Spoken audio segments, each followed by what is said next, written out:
Hi hello friends. ఇక్కడ చూస్తున్న చేపకు చాలా పేర్లు ఉన్నాయండి.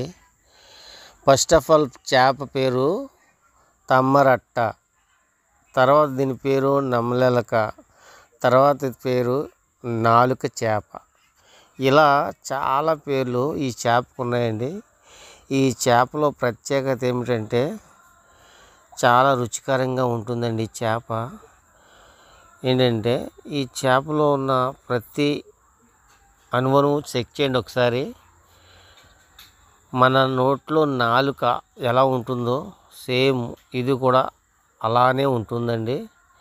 సో ఇలాంటి డిఫరెంట్ చేపలను నా ఛానల్ ద్వారా మీరు చూడాలి అనుకుంటే నా ఛానల్ ఒక్కసారి మీరు సబ్స్క్రైబ్ చేసుకోండి, ఒక లైక్ ఇవ్వండి, ఒక కామెంట్ చేయండి ఫ్రెండ్స్ మీకు నచ్చితే.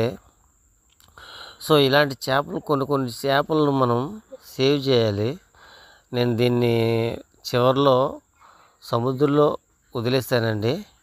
మీకు వీడియో మాత్రం నేను అలాగా కాసేపు దాంతో ఆటలాడుకుంటూ ఉన్నానండి. ఓకేనా ఫ్రెండ్స్, చూడండి ఎంత ఇసుకలో కలిసిపోయింది ఈ చేప.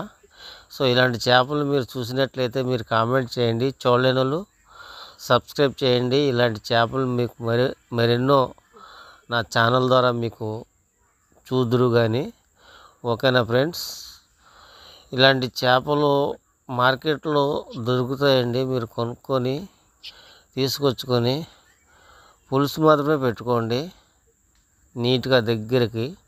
చాలా ఎక్సలెంట్గా ఉంటుంది చేప యొక్క రుచికరం అయితేనేమి. ఇది కొన్ని రోగాలకు కూడా ఉపయోగపడే మంచి చేప అండి ఇది. ఈ చేపకున్న ప్రత్యేకత మీకు తెలిసే ఉంటుంది. సో తెలియకపోతే నా ఛానల్ మీరు సబ్స్క్రైబ్ చేసుకోండి.